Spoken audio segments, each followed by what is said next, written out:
Welcome to the Earthkeepers podcast. This podcast is for people who seek new and better ways to love and care for the earth. It's a podcast for anyone who is deeply concerned about the harm being done to the environment on a local and global level. It's a podcast that builds community and connection between people of like heart and mind, people who believe that earth care should be integrated into every aspect of life. And for many in the Earthkeepers community, that includes our spiritual practices. My name is Forrest Dinsley, and today I'll be talking with Christi Renaud, Director of Marketing and Development for an organization called Plant with Purpose. Plant with Purpose works with impoverished communities around the world, helping people to build strong local economies by encouraging good agriculture and financial management practices. What sets Plant with Purpose apart from many other international development agencies, though, is their emphasis on ecology and environmental health. In essence, they help farmers to become better earthkeepers. Importantly, Plant with Purpose doesn't teach earthkeeping in a way that dismisses or dishonors what farmers already know. Instead, they work alongside them in partnership, offering ideas and resources, but also asking questions that respect local knowledge. You see, Plant with Purpose operates on the assumption that farmers know their own environmental context better than any outsiders ever can. It's not our place to say this is what you should do because it's better. We're just trying to help you figure out how to do what you do to the best of your abilities. And we recognize and honor that you have much more knowledge about your local context than we do. Welcome, friends, to the Earthkeepers podcast.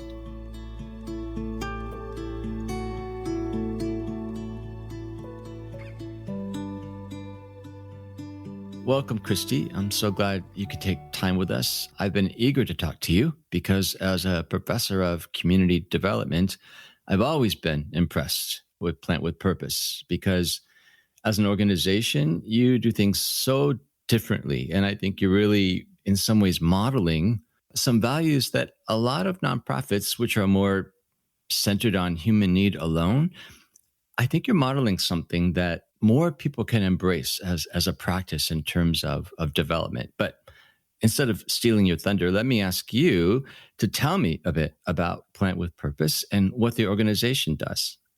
So Plant with Purpose, we work at the intersection of rural poverty and environmental degradation.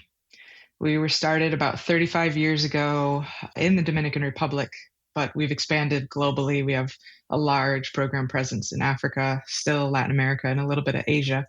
Essentially, what we see is that most of the people, about 75 to 80% of people who are living below the poverty line around the world are rural, rely on the land for the main source of their living, may have some side businesses, a side hustle that they do, but farming is where they get their food and their income. And a lot of times, the most vulnerable of those people groups are farming land that nobody else wants. It could be steep hillsides, it could be floodplains, land that just is not producing and therefore is available for the poorest of the poor. And that's where we step in. We've spent many years learning, experimenting, innovating, trying, failing, trying again, until we've come up with this suite of program solutions that we do in partnership with local communities that help to heal the land, reverse that environmental degradation, turn it into a cycle where it gets better year after year after year using locally available resources, a lot of organic farming methods. Reforestation is huge. Trying to figure out how do we restore these watersheds where we work to the point where they're continuously providing more and more and more for these families. And then at the same time, we step in and help families get on a firm financial footing. And we do all of this within the framework of Christian faith. Short answer, we work at the intersection of environmental degradation, poverty, and spiritual renewal. And I'm wondering, how much do you actually rely on the people that you're helping to help you understand the job that you're doing? Because obviously, to do environmental restoration, you need to understand the environment at a pretty intimate level. And that's not knowledge that is textbook knowledge. It really does, it seems to me, depend on the people who live in the place. So, how would you describe that interaction, I guess, between folks from the West, perhaps, who want to be useful and offer resources, and the people on the ground who are actually living in place and know the place well? So this is where Plant with Purpose is quite dramatically different from a lot of other nonprofits. We have no expat staff, meaning we have no foreigners working in the countries where we work. All of our staff on the ground are local. We have found that a lot of our directors even come from the communities where we work or their family is in that location. We try our best to make sure that we're identifying those local leaders who are able to lead our programs. In addition to that, any staff that we do have, for the most part, is our kind of lower level facilitators, village agents. We have a whole bunch of names for them, but people who live and work in those communities and have been there for generations, who are able to connect us to their neighbors. And that's really where I say this sometimes, that we're experts at grassroots mobilization. When we talk with other environmental organizations, we've realized that our asset is that we're just really good at getting a community to change the way that they think and they act and they work. And it's because we don't come in with an outside in approach. We just meet people where they are. So there's that piece. On top of that, we do also have a lot of our national staff who have been trained in agriculture and forestry and economic developments and spiritual renewal. So it's not like we don't have experts. We have strong experts, but they're rooted in those communities and they have that mix of understanding the local environment and the knowledge sharing. And then over the years, we've found that there's just a few things that work globally, and sometimes they've taken us by surprise.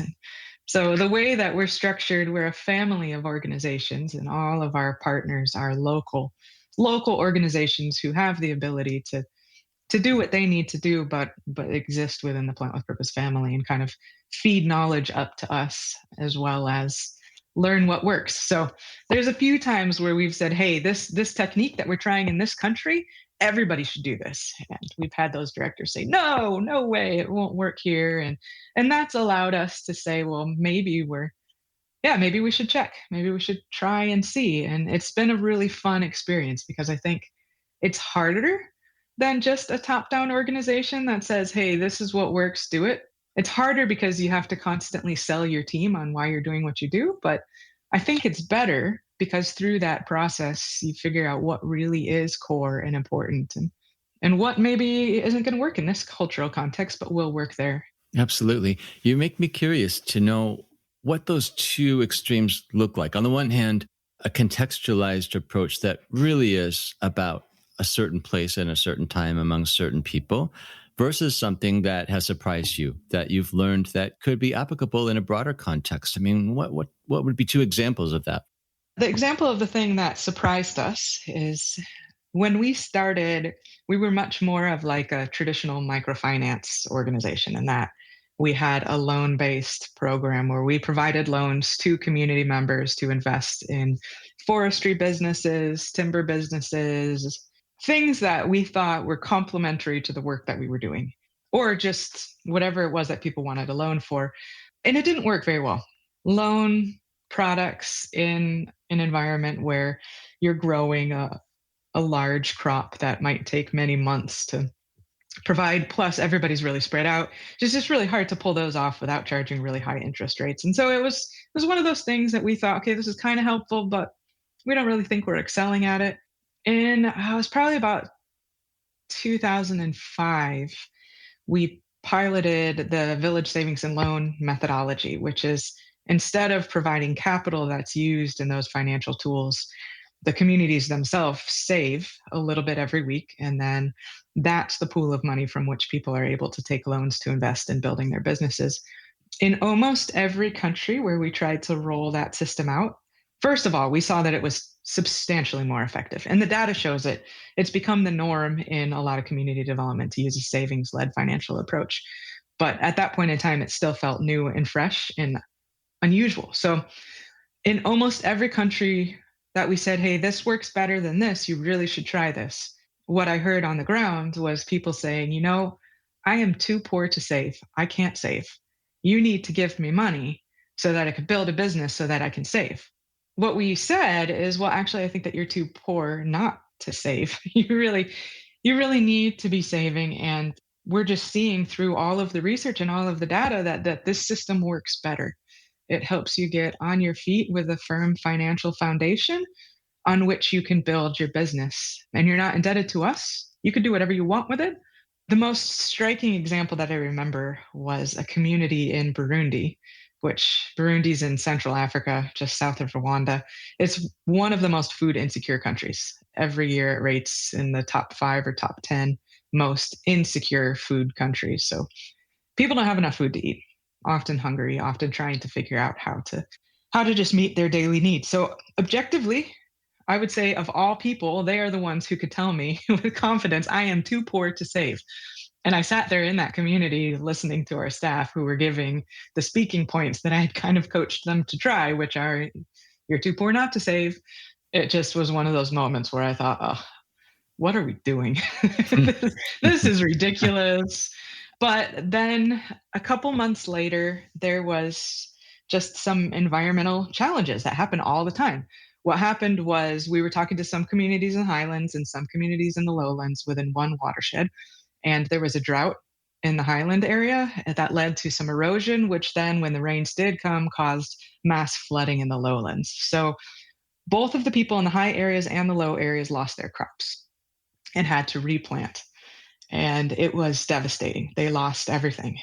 I then thought, okay, they're never going to try this savings model. We're lost, never going to work here. This is it. That was one straw too many, just bad timing. But what happened was they came back to us and said, we've been thinking about what you were saying. And if we had been saving, we would be able to replant by tapping into our savings. Right now, we've got nothing.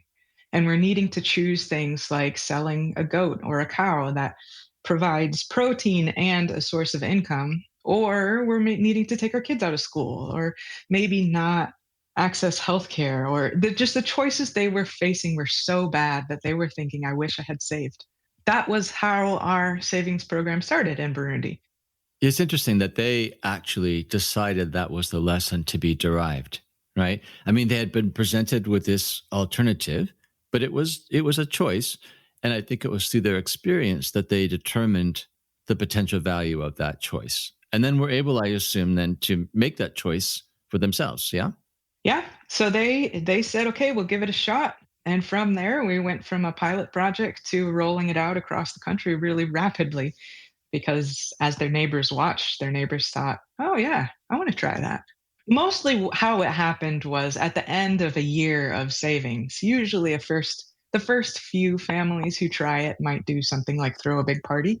And we encourage that. I mean, we don't encourage that. Use it in the best way you possibly can, but it's your money. Do whatever you want with it.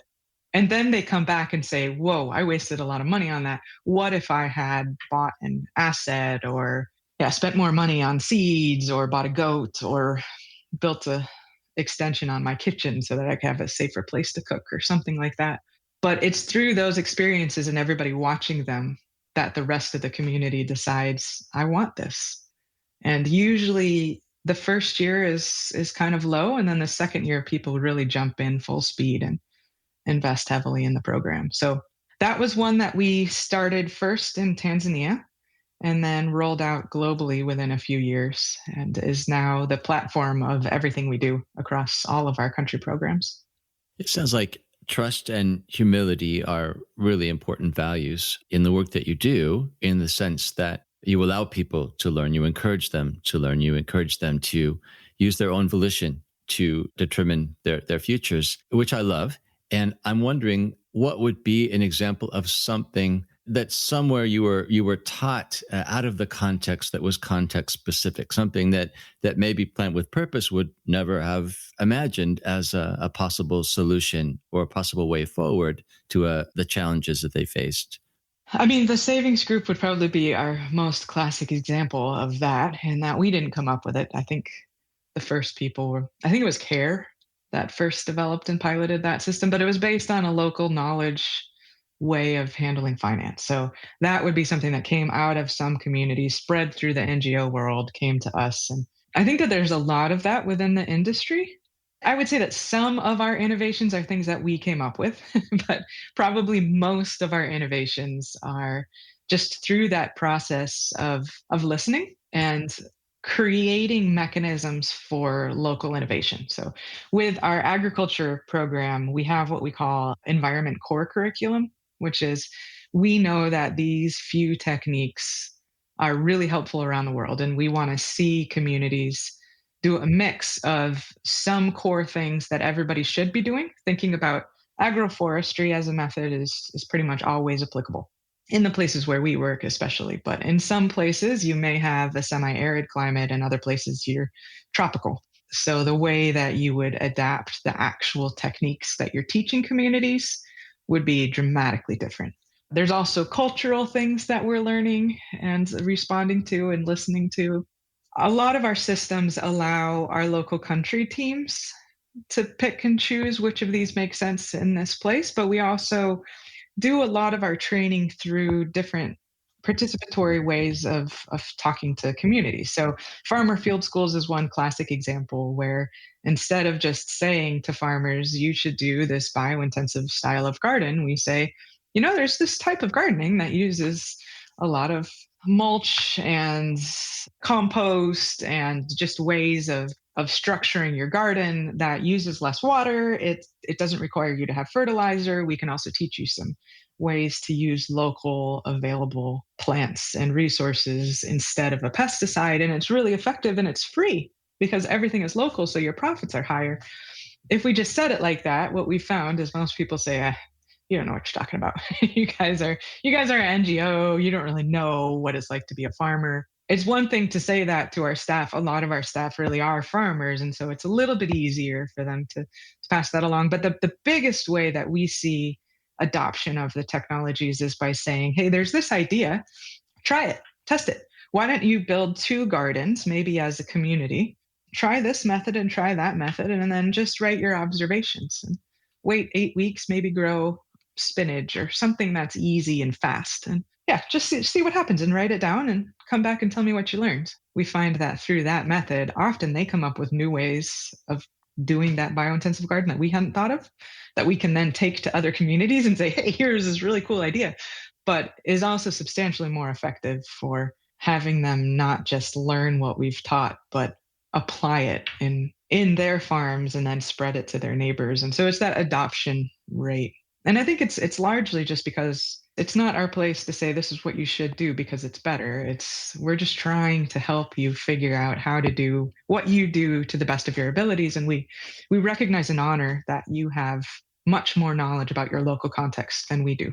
Absolutely. And of course, whatever they end up doing, they're going to be owning that and investing themselves in it in a way that they might not if it had been some sort of imported strategy or technique that had just been handed down. So I like that very much. The trust factor is clearly so important. It's what makes it work.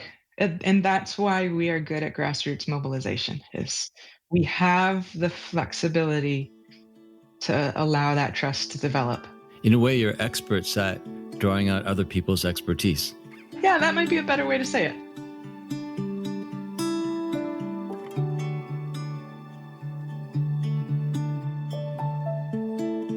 An important part of the Earthkeepers' mission is to expose the connections between environmental injustice and social injustice.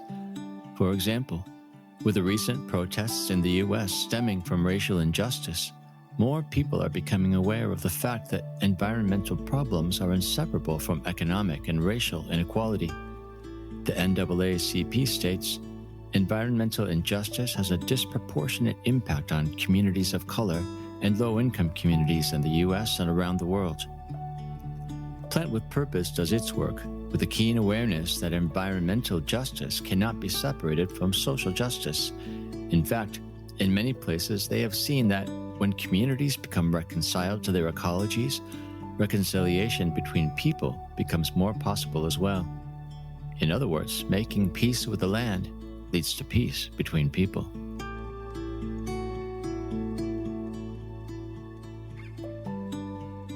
Well, I'm wondering if you could give us a sense of the work that Plant with Purpose does more from a narrative perspective. I mean, you probably know stories of villages or families which would kind of exemplify the work that you do and maybe the deepest values of Plant with Purpose. Could you tell us a story of folks that you know? My husband is a videographer, so occasionally I can twist his arm and have him go help me collect a story. A couple years ago, we got to go to this community in the Democratic Republic of the Congo in South Kivu, which is where we're working. It's beautiful area, right on some steep hillsides that are in between a large national forest area where there's still some gorillas. There's still really old growth forest. It's one of the three largest rainforests in the world.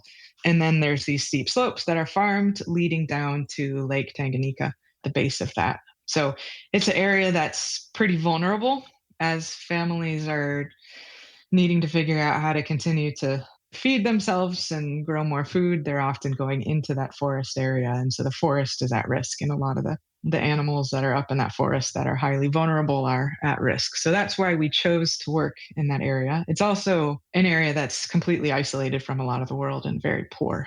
We met a couple, their names are Monica and Kamno, and they've got 8 kids, and they live in a little round hut made out of mud and a thatched roof. Very simple, stunningly beautiful. They farm those steep slopes. It took us probably 7 or 8 hours to hike to where they live. We were carrying lots of heavy camera equipment and we're a lot more out of shape than the local people are. I think they could probably do it in 2 hours, but Sure. there's no road, is what I'm trying to say. And Mm-hmm. it's very rough terrain. It's also an area that has had a lot of conflict over the past years. There's often fighting among different people groups and a lot of history of conflict in that region. So it's not always been safe for the communities to mix. So the people who live on those slopes and the people who live in the highlands and the people who live down by the lake are often at war with each other, which means that those communities are just super isolated and rely on themselves and their land. So in meeting this family, we had come in our program at a point where there was tentative peace. And we thought if we come in now, we might be able to move this community towards a spot of more permanent peace. But that was just a hoped for outcome. We weren't really sure what was going to happen. We thought maybe we'll come in and the conflict will rise up again and we'll have to leave. But luckily, that wasn't the case. So we worked with Monica and Kamino's family for about 2.5, maybe 3 years before I met them. So they were still pretty early in the project. We often see that for the full environmental change to happen, it takes more like 7 to 10 years. But in Congo, since there was that moment of peace and there was such hunger for a way to improve their livelihood, we saw just rapid adoption in those communities. And it was fantastic. So Monica and Kamno's family, I'm not entirely sure, but of the people in their community, they were eating one meal a day on average. Sometimes they'd get 2 meals a day. And after 2.5 years of working with us, we saw that they were eating 2 to 3 meals every day. So they had dramatically increased what they were able to grow.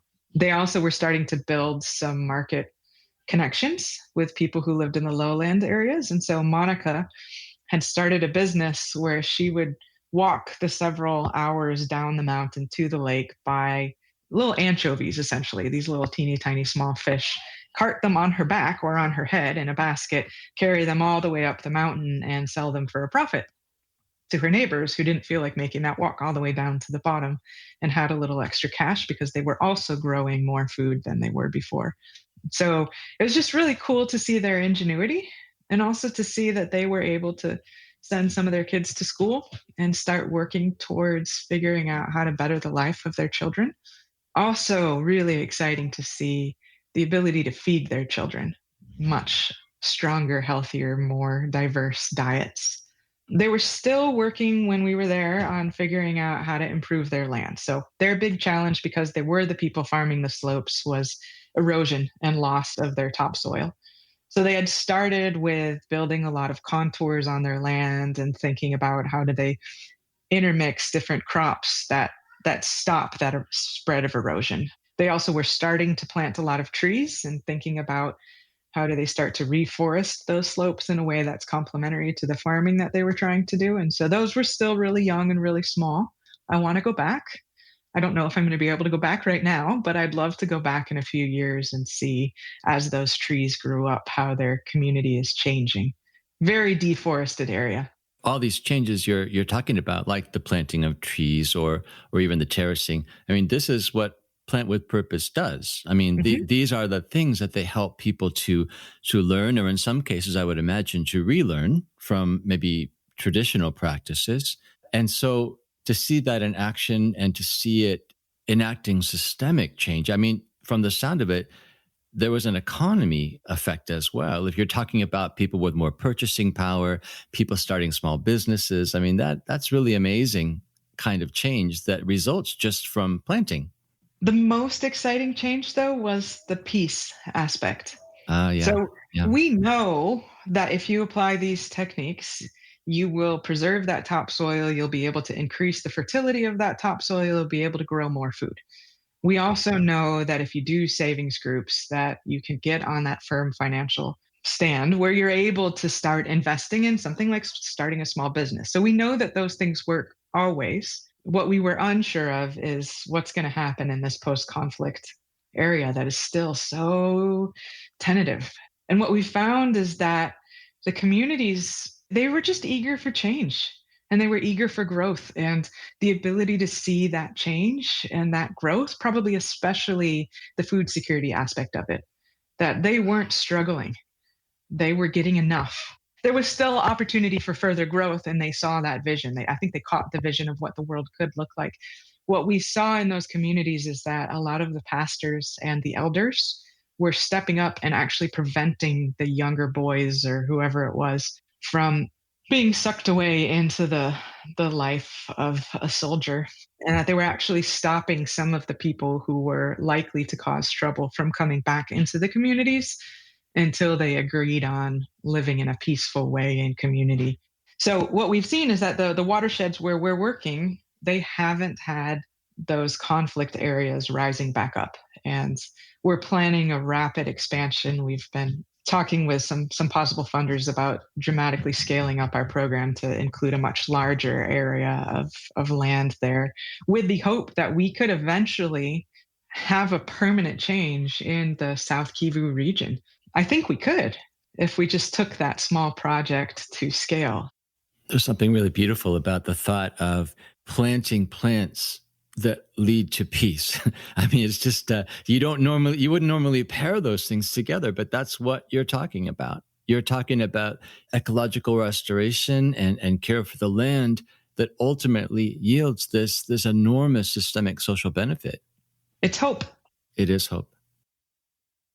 So I want to follow up on the comment you made. I want to go back, and I'm curious about why you want to go back, and maybe more importantly, what happens to you when you go and you see these things, when you meet these folks and understand what it is they're actually accomplishing in the face of pretty enormous odds sometimes.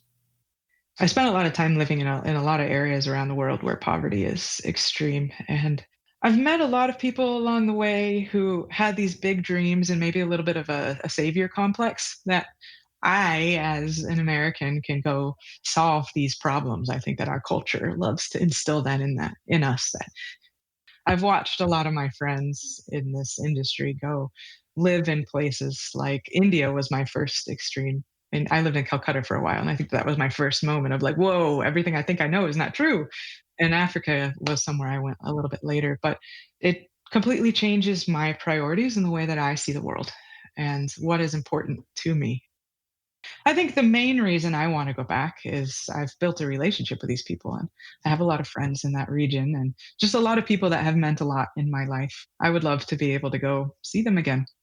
But I would just love the opportunity to keep developing those strong relationships and see what happens. And that seems to me to be a particularly important word, relationship. Because I think what happens, at least what I've observed, is that for those folks who want to help and yet don't take the time or the risk to form authentic relationship, they may tend toward shallower responses, like the response of pity or even romanticizing the poor. And I think in some ways, those can be dehumanizing responses. It doesn't allow people to be people versus relationship, where you actually know them for who they authentically are. But I think also real relationship takes the risk of being transformed in turn by the relationship with them, that you allow them to teach you and change you, even as you might hope to help them. I studied management. That's where my expertise lies. And one of the things that I saw in all of my management courses is just this big push towards diversity. We are stronger when we're diverse. And if you've got one small group of people who all are very, very similar, they're going to come up with results that are small. If you can figure out how to work through cross-cultural management and how to work with a global multinational group of people, you're going to come up with a product that works better in a lot of different contexts and is probably substantially more innovative. And there's a lot of science behind that. And I think that that's part of what we're seeing in the way that we do development work and in the way that we are building these relationships around the world. It does allow for a different type of innovation to happen. I have really loved the opportunity to work really closely with people in East African context and in a few other places where I've lived. And I've found that it changes the way that I think. I think that God has created a really diverse and beautiful world. And the ability to go speak to a colleague and a friend who live just a radically different life than I do Mhm. is a way to understand God a little bit better. Of course, this podcast is an extension of a broader community called Circlewood. And one of our key questions is, how can we always become better earthkeepers? How can we find new ways to protect and to restore and to even relate to creation? And we have come to believe that we desperately need new perspective on that. The limited perspectives that we have are incomplete. And so we're always after this diversity that you're talking about, that we know that we cannot know from a single monoculture perspective, that we need the diversity of perspective and the local wisdom, local knowledge, the historical learnings of different peoples all over the world. We need them desperately in order to find a way forward. So we are better together, I think, Mhm. to echo the sentiment that you're expressing. Where did the environmental interest come from? I think I always had an environmental interest. I was always a very outdoorsy adventure person, but honestly, it was pragmatic. When I look at the people at Plant with Purpose, there's a lot of people who came to Plant with Purpose because they love the environment component, but my journey was very pragmatic.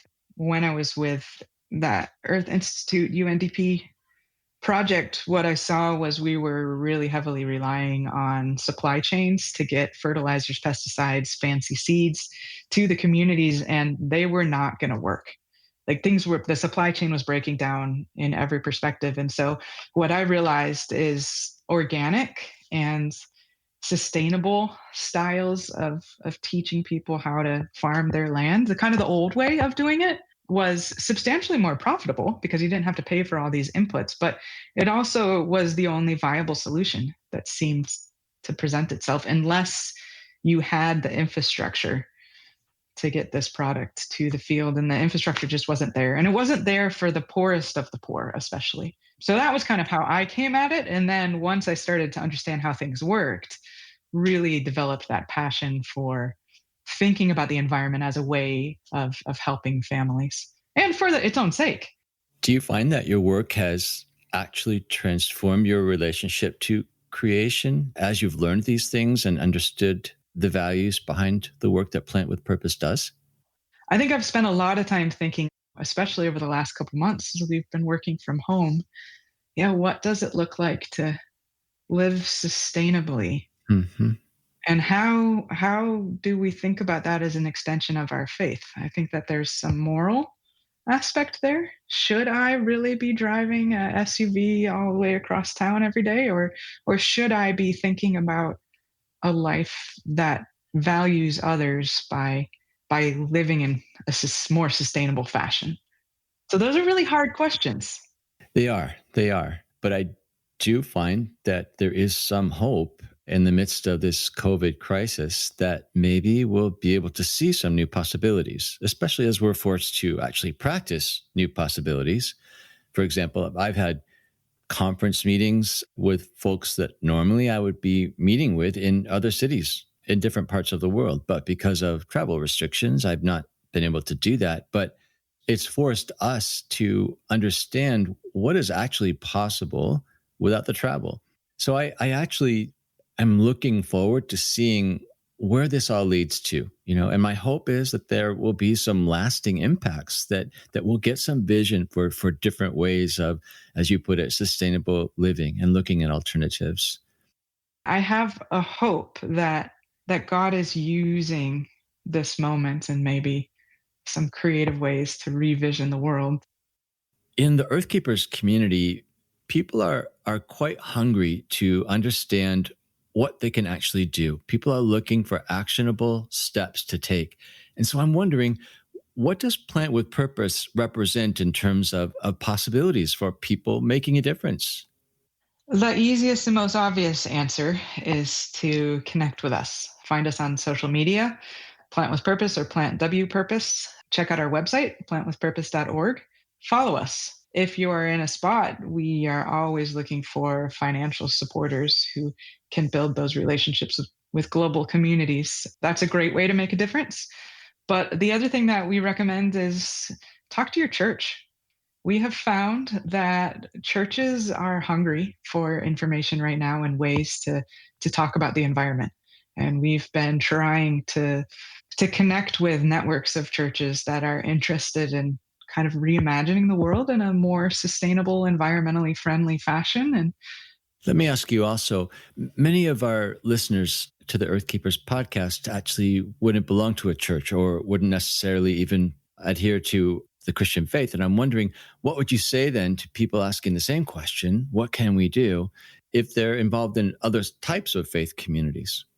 I would say the same, that often a faith community, just by nature of the community aspect, is a great place to start.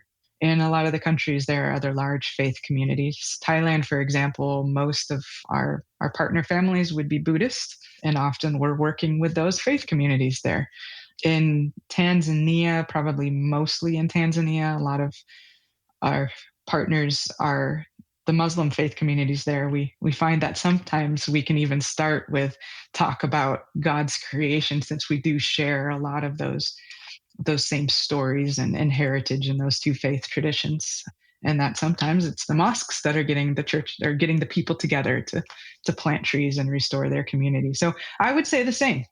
In general, faith communities are a fantastic way to gather a group of people around making these types of changes. And we very firmly believe that faith communities are the biggest way that we can change the way that we think about community, about environmentalism and about sustainability and about these climate issues that we're facing.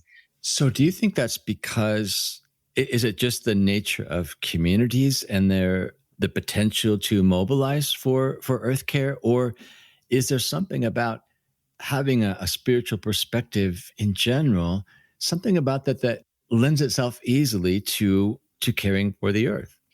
My thought is we are all craving God, in that we're craving something that leads us to a lot of these answers and a lot of these questions and a lot of this seeking knowledge. And I'm hoping that we're finding hope and we're finding truth and we're finding something that is beautifully transformational. But I know that around the world, people are seeking and craving God, and that is often what is leading to transformation.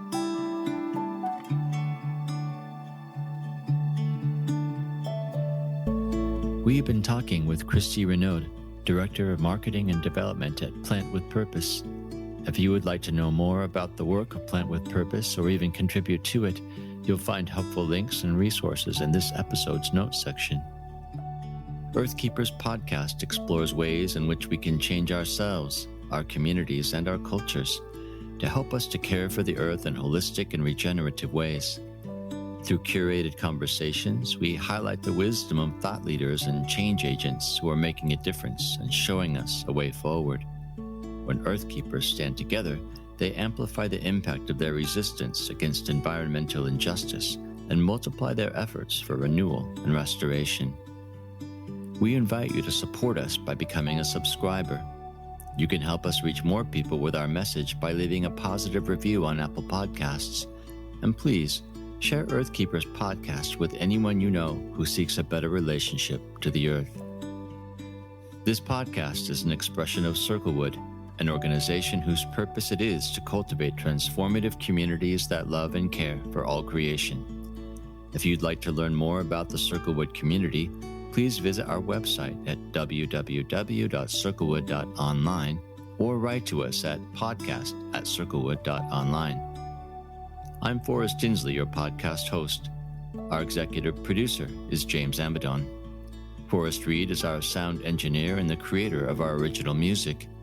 Our research assistant is Rochelle Nordman. Thank you, friends, for listening. And please join us for our next conversation on the Earthkeepers podcast.